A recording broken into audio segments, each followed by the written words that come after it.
Olá, bom dia. Eu quero compartilhar com vocês mais uma vez uma palavra bíblica. Eu convido para você fechar os seus olhos. Imagine agora se você tivesse uma grave doença, prestes a morrer. Agora imagine se alguém lhe viesse visitar e lhe dissesse: você tem apenas alguns minutos de vida. Logo você vai morrer, não vai se escapar dessa. O que você faria nessa hora? Pode abrir os seus olhos. Você sabia que alguém passou por essa situação? Em 2 Reis, capítulo 20, versículo 1 a 7, fala do rei Ezequias. Ezequias foi rei de Judá. Foi um rei que fez o que era reto aos olhos do Senhor. Ele havia destruído os falsos deuses do povo. Ezequias também ficou conhecido por ter confiado, se apegado, seguido e guardado a palavra do Senhor. Este homem, temente a Deus, ficou gravemente doente. Tinha uma úlcera e estava à beira da morte. O versículo 1 diz que Ezequias adoeceu de uma enfermidade mortal, quase morreu. Nessa ocasião, o profeta Isaías foi visitá-lo e lhe disse: assim diz o Senhor, ponha em ordem a sua casa, você vai morrer, você não vai se escapar dessa. Colocar a casa em ordem significa talvez deixar um testamento a respeito dos seus bens, também deixar claro quem iria suceder ele no trono. E diante da terrível notícia de que você vai morrer, você não vai se escapar dessa, o que Ezequias fez? Ele se desesperou? Ele se revoltou contra Deus? Não. O versículo 2 diz que Ezequias virou o rosto para a parede e orou ao Senhor. Virar o rosto para a parede significa que ele queria ter um momento a sós com Deus. E naquela hora ele orou ao Senhor. Ele desabafou na presença de Deus.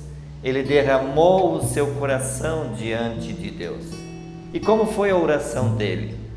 O versículo 3 diz que a oração dele foi o seguinte: ó Senhor, lembra-te de que andei diante de ti, como tenho te servido, com fidelidade, com coração íntegro ou com uma devoção sincera, e fiz o que era reto aos teus olhos, fiz aquilo que tu aprovas.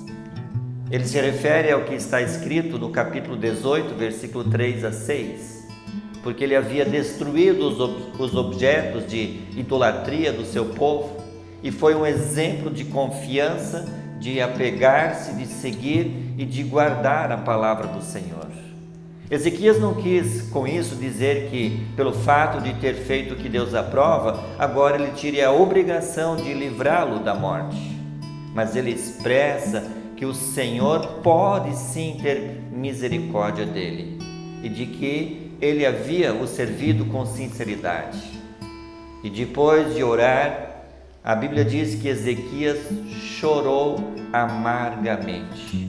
Chorar amargamente é chorar muito, é um choro de pesar, um choro de dor. No Novo Testamento tem uma única referência de alguém que também chorou amargamente. Este foi Pedro, depois de ter negado Jesus 3 vezes. Este foi um choro de tristeza, de arrependimento.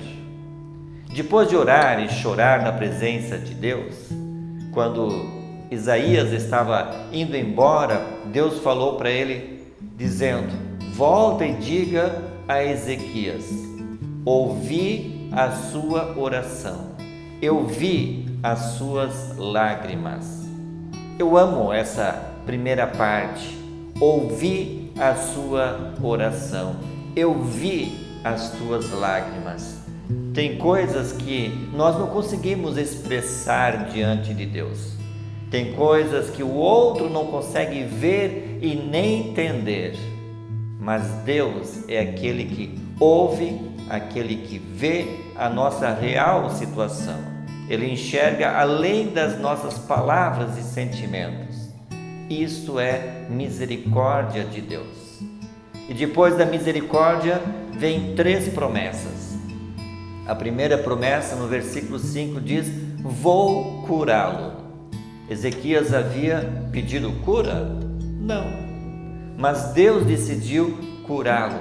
Ou seja, Deus tem sido misericordioso com ele. Ele cura quem ele quiser. Afinal de contas, ele é Deus.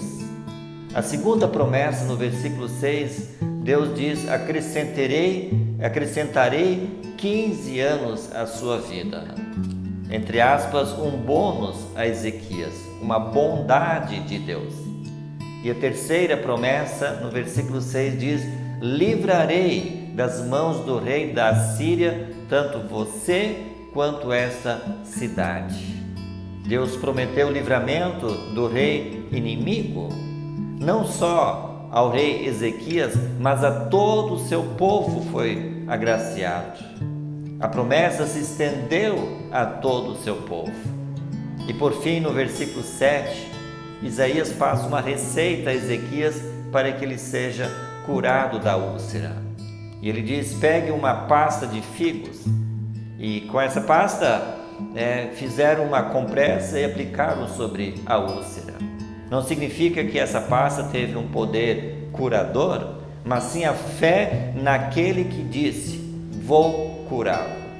Deus curou Ezequias, mas a cura divina não exclui necessariamente o uso de medicamentos. Vamos tirar algumas lições dessa história, desse texto? Todo mundo um dia vai adoecer. Todo mundo um dia vai ficar à beira da morte. Todo mundo um dia vai ter que enfrentar problemas como dor, sofrimento. Isso faz parte da natureza pecaminosa. E a pergunta é: o que fazemos diante desses dilemas da vida? Adianta se desesperar? Adianta procurar um culpado? Adianta tentar fugir? Obviamente não. Esses problemas, essas situações, elas surgem para serem enfrentados. E por onde podemos começar? A resposta que nós podemos encontrar nesse texto é procurar um lugar a sós com Deus, de abrir o coração para Ele. Se preciso for, chorar na presença de Deus. No Novo Testamento, Jesus ensina que para falar com Deus deveríamos entrar num quarto, fechar a porta e falar em secreto com o nosso Deus, o nosso Pai. E ao fazermos isso, podemos ter a certeza de que Ele vai nos ouvir, porque Ele sabe, Ele vê as nossas lágrimas, Ele vê a nossa dor, a nossa angústia.